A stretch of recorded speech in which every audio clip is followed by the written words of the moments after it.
발소리를 제외한 그 어떤 소음도 침묵의 회랑에서는 허용되지 않습니다. 최대한 조용히 그리고 빠르게 해당 복도를 벗어나십시오.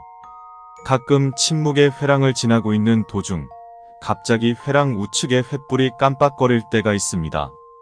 만약 해당 증상이 나타난 뒤 귀하가 지나온 방면에서 괴성, 비명 혹은 그 외 귀하를 불쾌하게 만드는 어떠한 형태의 시선이나 소리가 들려온다면 회랑의 끝으로 전력을 다해 달리십시오.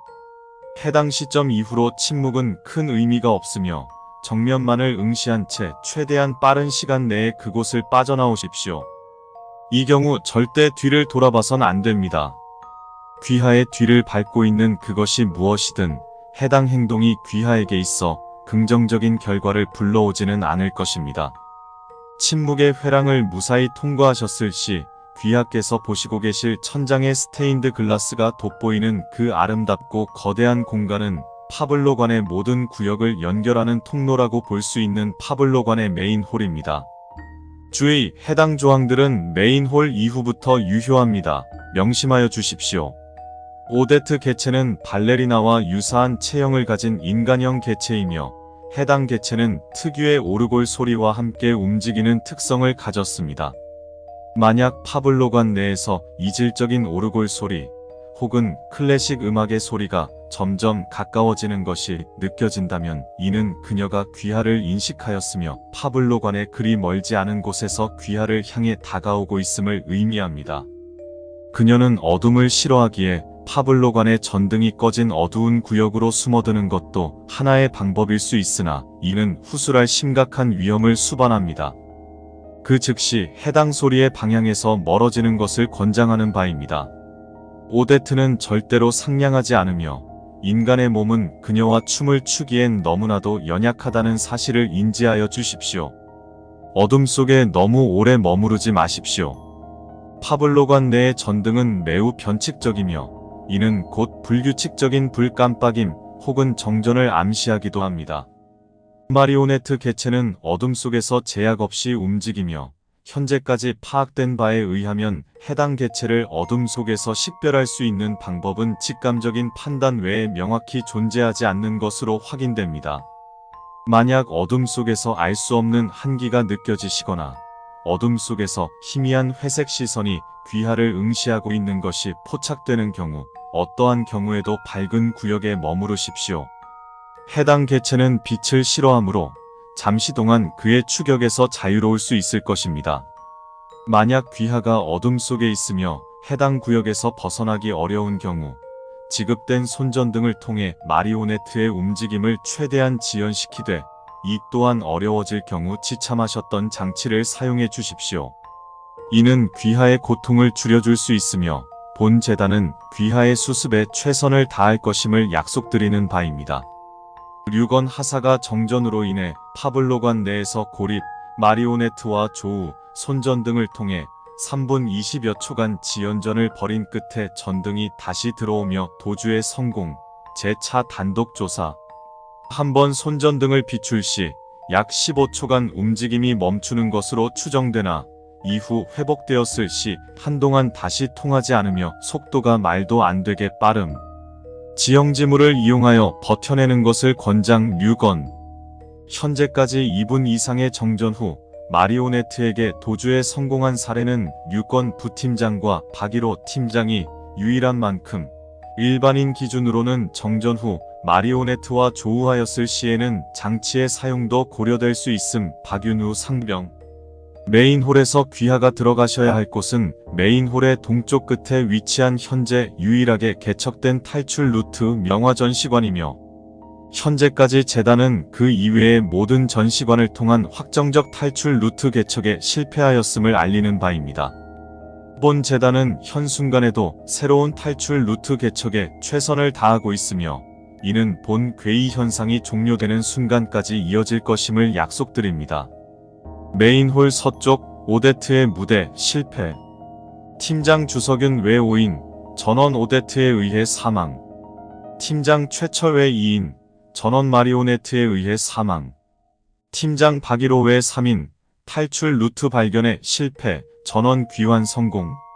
메인홀 북서쪽 인형사의 작업실 실패. 팀장 채권 후회 3인. 결과 2차 시도 이후 파블로관 내에 해당 요원들의 외형을 가진 여러 뒤틀린 개체들이 배회하게 된 것을 확인. 메인홀 남쪽 지하실. 절대 이곳에 접근하지 마십시오. 이는 절대적이며 해당 구역에 접근하실 시 일어나는 모든 일에 본 재단은 그 어떠한 책임도 지지 않음을 명시합니다. 매우 드물게 메인홀의 중심에 위치한 붉은 재단의 주위에서 특수 개체가 배회하고 있는 경우가 있습니다.